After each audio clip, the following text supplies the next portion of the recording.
ఎన్నికలు ముగిసిన పల్నాడు జిల్లాలో హింసాత్మక ఘటనలు జరగడంతో పోలీసులు హై అలర్ట్ గా ఉన్నారు. పల్నాడు జిల్లా వ్యాప్తంగా 144 సెక్షన్ అమలు చేస్తున్నారు. మాచర్లకు వెళ్లే అన్ని మార్గాల్లోనూ భారీగా మోహరించారు. జిల్లాలో శాంతి భద్రతలను కాపాడేందుకు కేంద్ర రాష్ట్ర బలగాలకు చెందిన 2300 మంది సిబ్బంది అత్యంత అప్రమత్తంగా ఉన్నారు. మాచర్లకు వెళ్లే ప్రతి వాహనాన్ని తనిఖీ చేస్తున్నారు. అనుమానితులను అదుపులోకి తీసుకుని ప్రశ్నిస్తున్నారు. రాత్రి నుంచి మాచర్లలో ఉండి పరిస్థితిని సమీక్షిస్తున్నారు ఐజీ సర్వశ్రేష్ఠ త్రిపాఠి. అల్లర్లు హింసాత్మక ఘటనలకు పాల్పడితే పీడీ యాక్ట్ కింద నమోదు చేస్తామని హెచ్చరించారు పోలీసులు. ఇంత కట్టుదిట్టమైన భద్రత ఉన్నా ఎప్పుడు ఏం జరుగుతుందోననే ఆందోళనలతో షాపులు తెరిచేందుకు వ్యాపారులు భయపడుతున్నారు.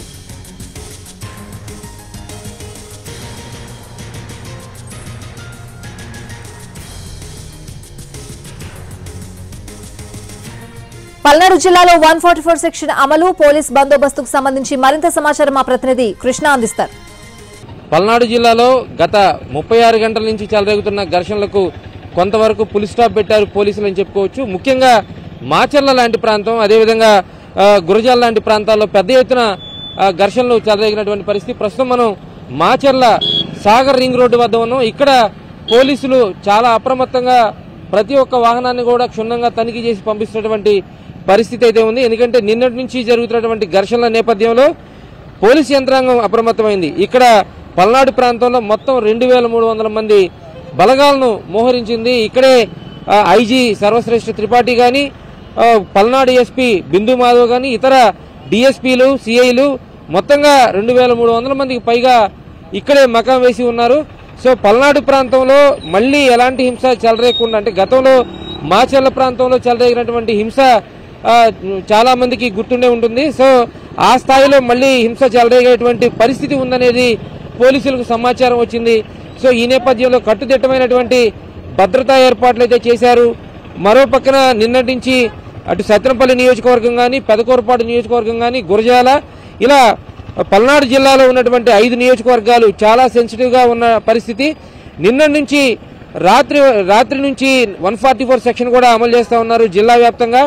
ఎవరు అసాంఘిక శక్తులు పల్నాడు జిల్లాలో ఉండటానికి వీల్లేదు. అదేవిధంగా ఎలాంటి వాహనాలు, అంటే బయట వాహనాలు వచ్చినా సరే, లేదంటే బయట వ్యక్తులు వచ్చినా సరే వాళ్ళని వెనక్కి పంపించేయడం చేస్తా ఉన్నారు. అదేవిధంగా వచ్చినటువంటి ప్రతి వాహనాన్ని కూడా క్షుణ్ణంగా పరిశీలిస్తా ఉన్నారు. సో 144 సెక్షన్ అమల్లో ఉంది కాబట్టి 3 కన్నా ఎక్కువ మంది, అంటే ఖచ్చితంగా ఆంక్షలు కూడా ఉన్నాయి. 3 కంటే ఎక్కువ మంది కానీ ఒకవేళ ఉంటే ఖచ్చితంగా కఠిన చర్యలు తీసుకుంటాం. అదేవిధంగా పల్నాడు జిల్లాలో ఎలాంటి హింసాత్మక ఘటనలకు పాల్పడినా వాళ్ళ మీద పీడీ యాక్ట్ ప్రయోగించడానికి కూడా సిద్ధంగా ఉన్నామని చెప్తా ఉన్నారు పోలీసులు. నిన్నటి వరకు జరిగింది ఒకలాగా ఉంది, అంటే కొంతవరకు పోలింగ్ జరుగుతున్న నేపథ్యంలో భద్రతా బలగాలు కొంత దూరంగా ఉన్నాయి, అక్కడక్కడ మోహరించి ఉన్నాయి. కానీ ఇప్పుడు కాన్సన్ట్రేషన్ మొత్తం కూడా పల్నాడు జిల్లా మీదే పూర్తి స్థాయిలో ఉంది. సో పల్నాడు జిల్లాలో ఎలాంటి అసాంఘిక చర్యలు కానీ, అలా దీనికి సంబంధించినటువంటి ఉద్రిక్త పరిస్థితులు కానీ తలెత్తకుండా చర్యలు తీసుకుంటున్నామని చెప్తున్నారు. సో ప్రస్తుతం మాచర్ల ప్రాంతంలో ఎక్కడ చూసినా సరే అప్రకటిత కర్ఫ్యూ అయితే ఉంది. షాపులు తీయడానికి కూడా ప్రజలు ముందుకు రావడం లేదు. అంటే నిన్న రాత్రి నుంచి జరిగినటువంటి ప్రచారం, పెద్ద ఎత్తున ప్రచారం అయితే జరిగింది. మాచర్లలో అల్లర్లు చెలరేగుతాయి మరొకసారి అనేటువంటి ప్రచారం జరిగిన నేపథ్యంలో అప్పటికప్పుడు షాపులు క్లోజ్ చేసి వెళ్లిపోయినటువంటి పరిస్థితి అయితే ఉంది. అక్కడి నుంచి షాపులు క్లోజ్ చేసి వెళ్లిపోయారు. కొన్ని షాపుల్ని పోలీసులు మూయించారు.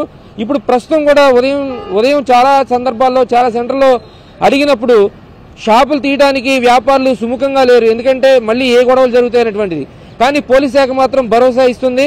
ఖచ్చితంగా ఎటువంటి ఇబ్బందులు లేకుండా ప్రయత్నం చేస్తున్నాము, మేము సీరియస్ యాక్షన్ తీసుకోబోతున్నామనేది చెప్తున్న పరిస్థితి. సో ఈ నేపథ్యంలో పల్నాడు జిల్లా వ్యాప్తంగా, అంటే ప్రధానమైనటువంటి 5 నియోజకవర్గాలు ఏదైతే ఘర్షణలు జరిగాయో, సత్రపల్లి నియోజకవర్గం కానీ, అదేవిధంగా గురజాల కానీ, మాచర్ల కానీ, ఇలాంటి నియోజకవర్గాల్లో పకడ్బందీ వ్యూహంతో పటిష్ట చర్యలు తీసుకుంటున్నామన్నారు. ప్రజలు ఎలాంటి అభద్రతా భావం అవసరం లేదు.